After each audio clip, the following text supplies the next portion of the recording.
All right, here we go. Judges 14. In chapter 13, remember the primary characters were Manoah and his wife. These are the parents of Samson. So Samson doesn't really show up on the scene until the very end of the chapter. There's a very, very short little one-verse introduction where we read Samson's name and the fact that he grew up, and all of a sudden we see that the Lord started to move in his life. The Spirit of God came on him, and this happened in the camp of Dan. That's where the soldiers would muster, and who knows what they were doing. It's an assembly of the military, the militia. And this is during the time that the Philistines had dominion over the Israelites. And one of the really interesting things is where this is happening. The camp of Dan was between Zorah and another nearby town. So I am going to share my screen with you, and we're going to look at a couple of maps. But I also have, somebody took a panorama photograph from Zorah looking over the Valley of Sorek. And that's where the town of Timnah was, down in the valley. And it gives you a really great view of what Samson looked at pretty much every day of his life. So I'm going to share my screen, and we are going to take a look at some maps. Probably the easiest thing is to share my desktop because I need to switch around a few different things. Let's start with this map. In reading chapters 1 through 12 of the book of Judges, you hear a lot of names, a lot of these people groups all over the land of Canaan. This is a kind of a messy, pretty ugly picture, because in the time of Judges, these people were supposed to be pushed out of the land. They were supposed to be completely destroyed, not just relocated, but completely destroyed. And by the time you get to the story of Samson, about, at least 150, maybe 200 years or so have passed, and they are still around. And the Lord is using a lot of these people to oppress the people of Israel. It's a disciplinary thing, and they're just all over the place.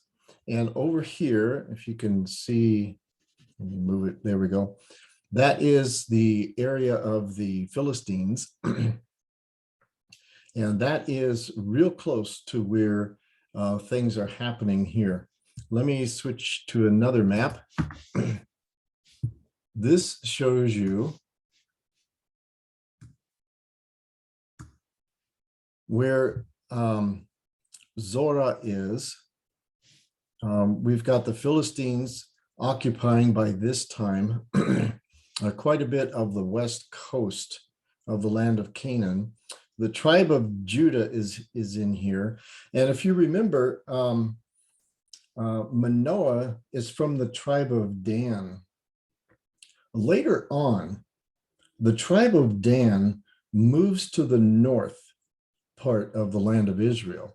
But at this point, they have not quite settled. They are still a tribe that hasn't quite moved into where they are supposed to be located. They're going to move to the north, but right now they are kind of tucked in the area that is claimed by Judah. And you see if I can move my mouse, there we go. Zorah is right in here. And Zorah is this one on the left, and Eshtaol is the other little town that is mentioned in Judges 13, at the very end of Judges 13. And here is Timnah, pretty close by. In Judges 14, this is where Samson marries a Philistine woman down in Timnah. So that gives you a little bit of orientation. Now let's switch over to a close-up map. Here we see Zorah is pretty much on the edge of, it's not quite a cliff, it's a bluff. And you see the Valley of Sorek down there. There's a river running through it. And over west, whoops, that was the panorama. We'll get to that in a minute. Over to the west is the town of Timnah. So Zorah, where Samson grew up, is over here, very close to the edge of this bluff leading down to the valley. Now let's take a look. Here is that panorama. See all that wonderful detail? I'm going to enlarge it quite a bit so that you can actually see what Samson and his family looked at when they, from the town of Zorah, looking down into that Valley of Sorek. So let me blow this up quite a bit.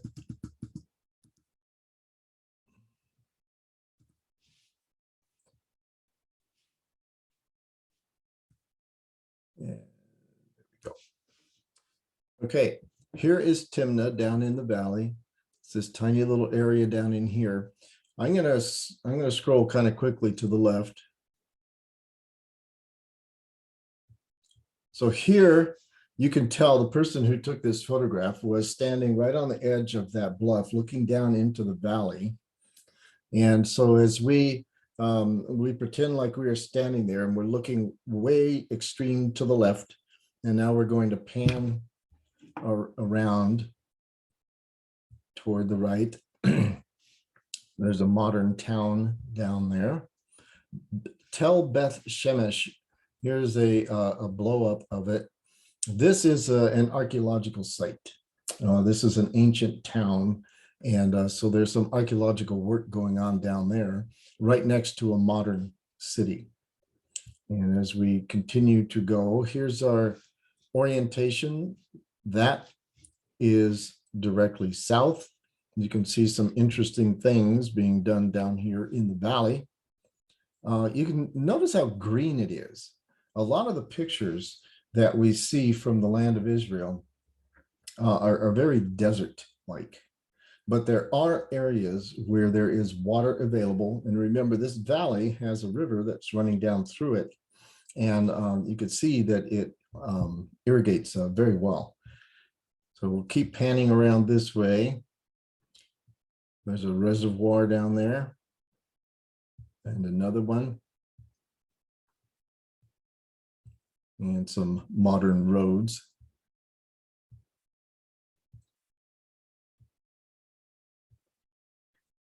Now, heading in this direction of these arrows takes you to the coast. So 40 kilometers, that's about 25 miles or so in that direction westward toward the coast is Ashkelon. And that comes into the story in chapter 14. That's where Samson went and killed 30 people because he lost that bet that he made. That was about a 25-mile journey. Here is Timnah. From Zorah is 5 kilometers. That's about 3 miles, 3.5 miles, something like that, down into this tiny little village down here. And you can see that from the edge of the bluff down into the valley, you could take a path this way to kind of an overview. or you can continue down this side of that little hill down into the valley. And that is probably the path that Samson and his parents took down into the valley to get to Timnah over here. So that was about a 3.5 mile walk from their town. And we'll keep panning over to the right. And there we are looking northward, and we're back up on the bluff. And this is not that great of a map. It's kind of disorienting, really, to show you where the photographer was standing when he or she took this picture. This right here, that's Hebrew for Zorah, the name of the town, Zorah. Yair is the word city or town, the city of Zorah. So let me pan back around.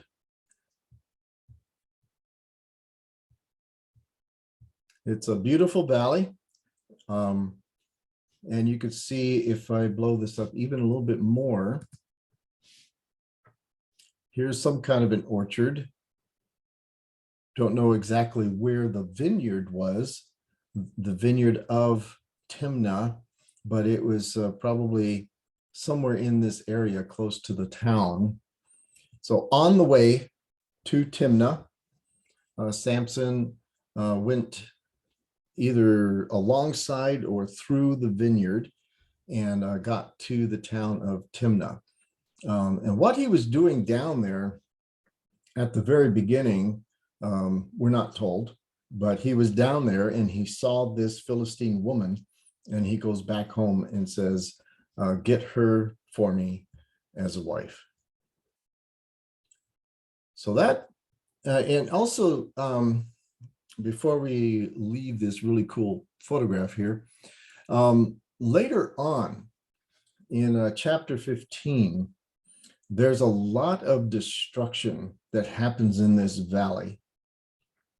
Remember that Samson takes those foxes and ties their tails together and lights a torch, and they go running through the fields and they start a fire. Down here in the valley is where the fire happened, and it destroyed a lot of the orchards, a lot of the grain fields. We can pan over here. You could see where some of the fields probably were. So this is kind of a nice little contained area, and a lot happened right down in here in the story of Samson. Okay. Any questions, any comments before we leave this? Okay, cool. Now, one of the things we're going to do, since we've only got 1 hour here, 45 minutes, is we're going to start reading through the story where it picks up in chapter 14, and we're not going to get through it all. So what you guys need to do for next week, for Thursday, I am going to give you 4 topics, and you guys get to pick which topic you want to do a little mini report on. This does not have to be a written report, but you do need to contribute to class next week on Thursday. As we continue reading through Judges chapter 14, you are going to contribute by telling us some of the background that you found. So you will need to bring notes to class next Thursday and be ready to inform us as we read through Judges 14. So let me give you the 4 topics, and then you guys tell me which ones you want. So first of all, the first topic has to do with being a Nazarite. Samson is supposed to be a Nazarite from birth. So what is a Nazarite? How does that whole thing work? So you will need to read through Numbers chapter 6, but also find any other references in Scripture to the Nazarite vow. And I can tell you, besides the story of Samson, that there is some Nazarite vow things going on in the book of Acts. So you'll need to look into that. So that's one of the topics. The other one, wedding feasts, which includes riddle games. The riddle that Samson poses during the wedding feast was a very typical thing. It wasn't anything strange or unexpected. Posing a riddle the way that Samson did in the wedding feast was a pretty common thing. So look up wedding feasts and riddle games, especially with the Philistines being involved here. And also, there is a certain kind of marriage arrangement that probably is the kind of wedding or the kind of marriage that was arranged for Samson and this woman from Timnah. And it's called an exogamous marriage. Let me spell that for you. It's E-X-O, G-A-M-O-U-S, exogamous. Exo means outside, and the other part of the word, gamos, that's from the Greek word gamos, meaning marriage or wedding. So exogamous, E-X-O-G-A-M-O-U-S. What is an exogamous marriage? And this will apply especially to chapter 15, but it's something that we'll need to talk about. Wedding feasts with riddle games, and what is an exogamous marriage? That is topic number 2. Number 3, beekeeping and honey production. It's actually very interesting because we can gloss right over what happens with the lion and Samson getting the honey. But how long does it take for a beehive to mature enough to produce honey? That's the question. So look up beekeeping and honey production during the Old Testament time period here. Especially with regard to honey being found in the carcass of a lion. How on earth did that happen? So that's topic number 3. And then topic number 4, linen garments and changes of clothing. When we read that this was the cost of losing the bet in Judges chapter 14, why was this such a big deal? Were linen garments expensive? And why? If you remember reading in Judges chapter 14, the 30 people that were invited to the wedding went to Samson's wife and threatened to kill her and her family if she didn't find out the answer to the riddle. What was on the line were changes of clothing. Why was that such a big deal? So look up linen garments and changes of clothing. What was the cost? What was the value? And why was that such a big deal? All right, so think about that for a second. I'll give you a second and a half. The 4 topics are, what is a Nazarite? How does that work? The second one, wedding feasts and riddle games, and what is an exogamous marriage? The third one, beekeeping and honey production. And the last one, linen garments and changes of clothing. Okay. I'd like to do the wedding feast with the riddle games. Okay, and that was, hold on, half of my screen is covered. That was Elise, right? Okay. All Can I right. do the beekeeping?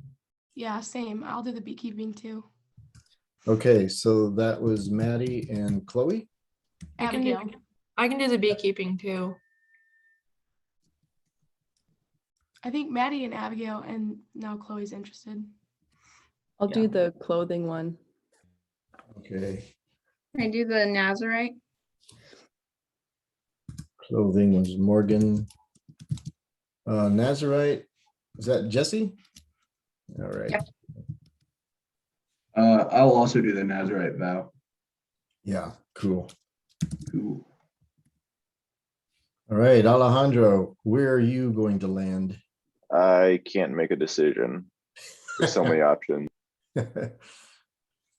Well, we have two people with the Nazarite vow, one person with the wedding feasts and riddle games and exogamous marriage, three people with beekeeping, and one person with the linen garments.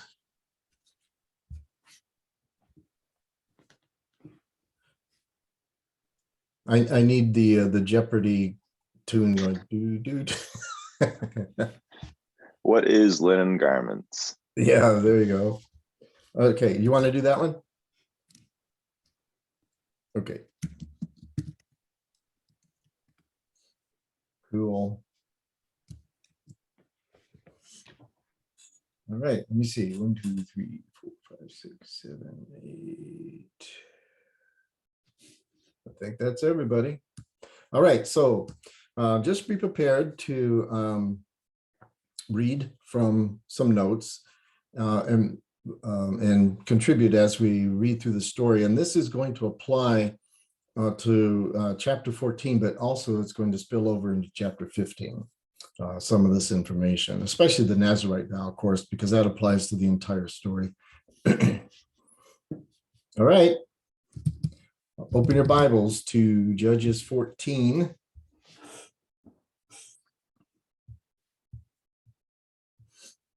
And let's start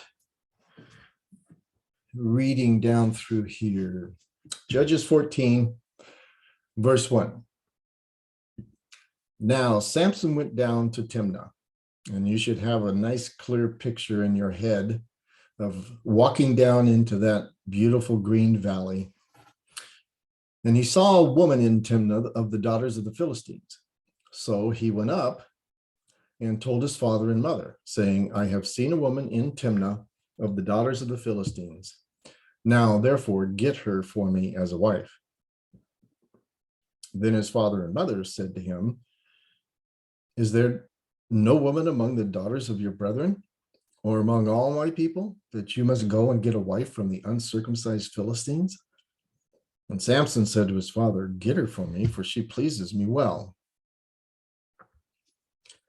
But his father and mother did not know that it was of the Lord, that he was seeking an occasion to move against the Philistines, for at that time the Philistines had dominion over Israel.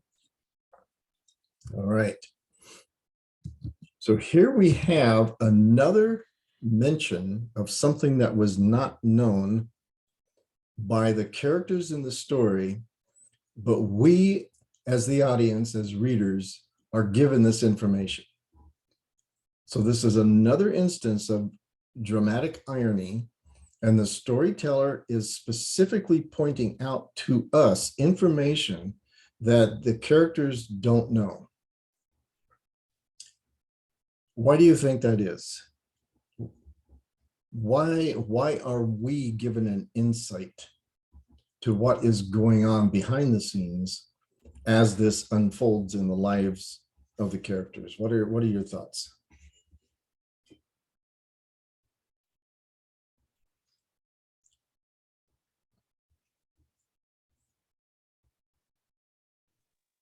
Perhaps to show that it's or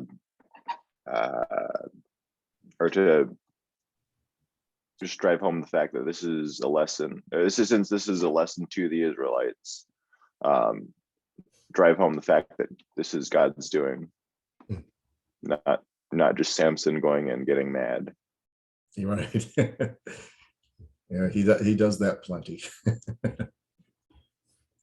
All right. Jariah, this actually makes me think a bit of what you shared in Devos today. Here these guys are carrying on in their normal day-to-day life and pursuing opportunities and various things that are going on around them. And behind the scenes, God has intention. He has a purpose behind everything that is going on. Now, what do you think? Think about the situation, about the circumstances. Samson wants to marry a Philistine. His parents don't think that's a good idea. Is there any kind of indication at all that their objection to this marriage is based on the fact that it is breaking the covenant that God established? What's their reasoning? What's their motivation for objecting to this marriage?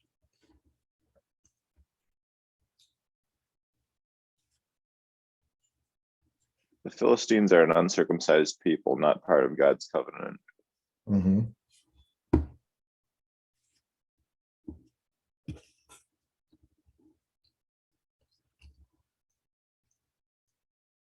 And the whole sign of circumcision was even before the Mosaic covenant. This was a way to identify with being the people of Abraham and the people of Moses. Before establishing the covenant, when Moses started his return trip to Egypt, he was supposed to circumcise his children. And Moses's wife didn't want that to happen. And remember, in that particular part of that story, that is, Moses initiated his trip to Egypt, God opposed him and was going to put him to death if he didn't circumcise his children. I don't know if you remember that or not, but it's one of those very startling, just amazing parts of God working in the lives of the people that he told to do things. And if, they just carry on with their own ideas, okay, I'll go ahead and do it. And then God steps in and says, wait a minute. You have forgotten that there's something very significant, very important that you need to do. That whole incident in the life of Moses is really pretty incredible. So circumcision was very significant, and it became a part of more than just the covenant. And I don't mean just the covenant as if that's not important. It was part of the identity of Israel as a nation. You could not be a part of the nation of Israel if you, as a male, were uncircumcised. So referring to the uncircumcised Philistine has an awful lot to say about this cultural national identity.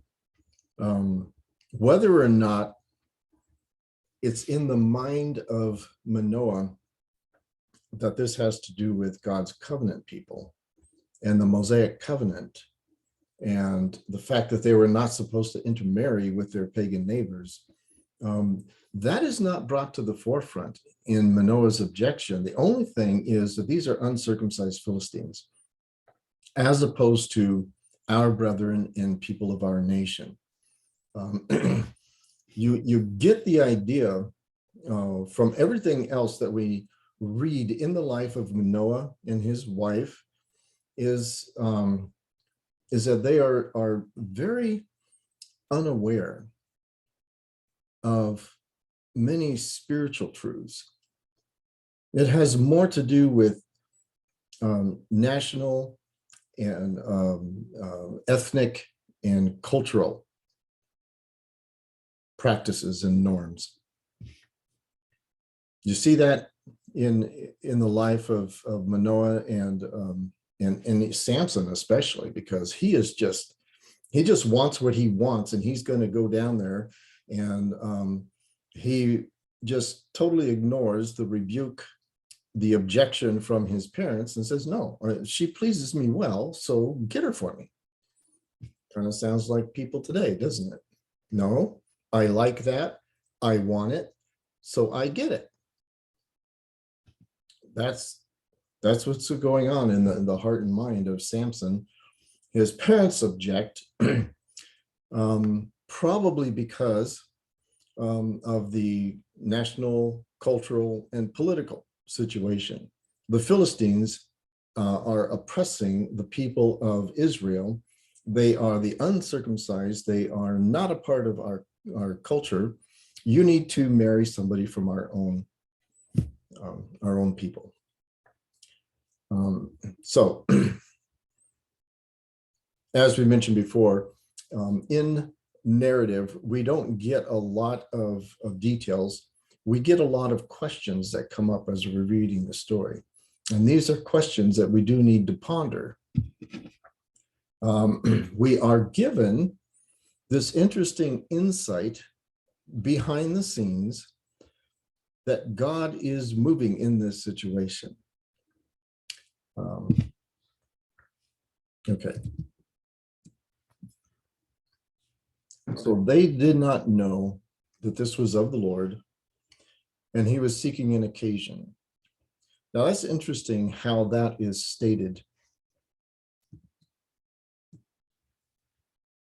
It almost gives you the idea, like if this were me, if I were in the position of looking for an opportunity to take advantage of a situation,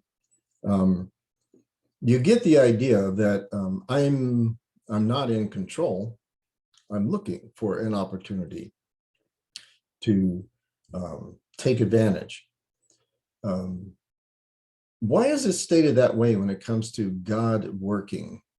Doesn't God know what is going on? Can't he just move and do what he wants to do? Why is it stated this way?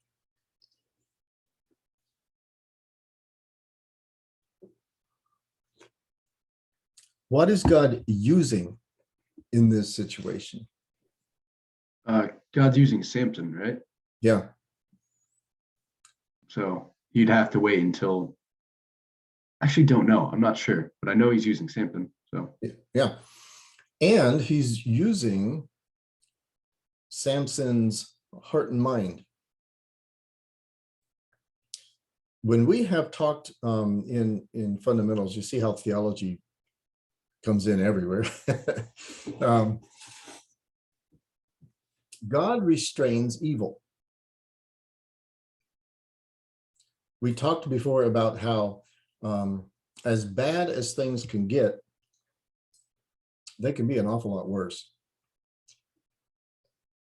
Things are not as bad as they could be, even in some of the most horrible situations that you can think of. Here we've got a guy, Samson. We have no idea how old he is, old enough to get married. And he sees a woman that he's very interested in, and he wants to marry her.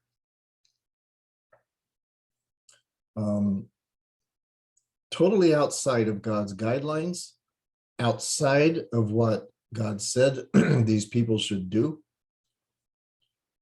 So instead of seeing this from a perspective of God is kind of scrambling to try to find a way to do what he wants to do, in God's restraint of evil, a lot of times, think of Romans 1, a lot of times God lets us go our own way. He gives us over to the things that are driving us. And that's what's happening in the nation of Israel, is that they are no longer being faithful to the covenant that God has given them. And so what he said he would do if the people disobeyed him is that he would bring evil in, and rather than keeping it away. So God has been restraining evil and sin and destruction. But when we go our own way, when the Israelites are going their own way, he removes his hand of restraint, and the natural course of sin and disobedience results in destruction, and all kinds of evil things happen. That's what's going on here. Is Samson is following in disobedience to what God said his people should do. And so God is going to use this situation of allowing Samson to follow his own natural desires, and God is going to control that to bring about the conflict between Israel and the Philistines. So does that make any sense? Rather than God being the direct instrument of causing death and destruction and all that sort of stuff, he removes his restraining hand and allows the natural course of sin to take place. But he still controls it. He is going to accomplish his will. It's a very difficult thing for a lot of people to understand how the whole principle in Romans chapter 1, how that is realized in day-to-day life. When God gives people over to their natural tendencies, the result is not a good one. The result is a downward spiral. But God can still control that and use it to accomplish his purpose. And that is what's going on here. So when we read that this is of the Lord, and God is seeking an occasion to move against the Philistines, that is what's going on. It's the same kind of thing that we see explained in Romans chapter 1. All right. So does that bring some questions? You wonder how on earth does that go? What's going on here? Do you have any questions, any comments about that?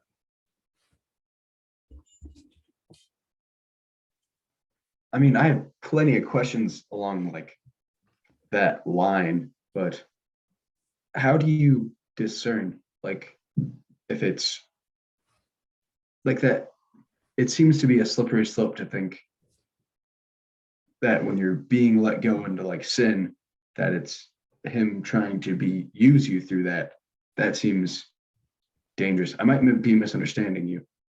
No, you're on the right path. The whole thing has to do with how does God's sovereignty and his omniscience and his omnipotence, his ability to control everything, how does that actually work in day-to-day life when we keep making decisions to sin?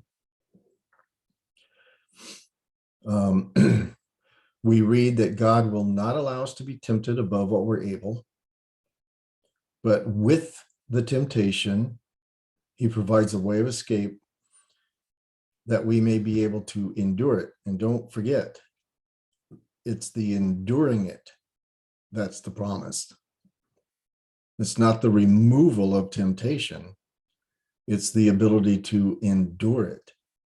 Same thing in James. We read the same thing in James. So we are surrounded all the time by these things that pull us away from the Lord. And we are constantly throughout every day making hundreds, if not thousands of decisions. And we need to evaluate everything on the basis of what has God said is good and what is he going to bless. We constantly make decisions to head the other way. Sometimes God will say, no, I'm not going to allow you to go that far. He restrains us. Sometimes he says, here are the consequences of that decision. We go our own way and God brings the consequences to us. So he's always in control, and he won't allow us to be tempted above what we're able to handle and endure.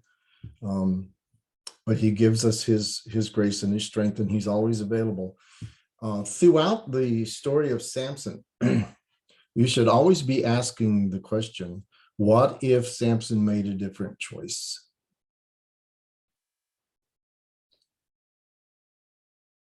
The story would be extremely different, very, very different. But what happened is what we're reading. And we see that God is never out of control. And even with the worst decisions that are made, God is going to accomplish his purpose. So that should be very encouraging, but also really make you think. Kind of scary. Samson's life was was a tragedy, and yet God used him to accomplish his purpose. And that's where we're going to leave it. So we will pick this up again next week. Be ready with your little mini reports, just your little things to contribute to the class as we pick up the story and keep moving through with it. So yeah, there are a lot of things to think about, a lot of things to consider. So give it thought, and we will jump back in next week. All right, you guys have a great weekend. Thank you. All right, see you later.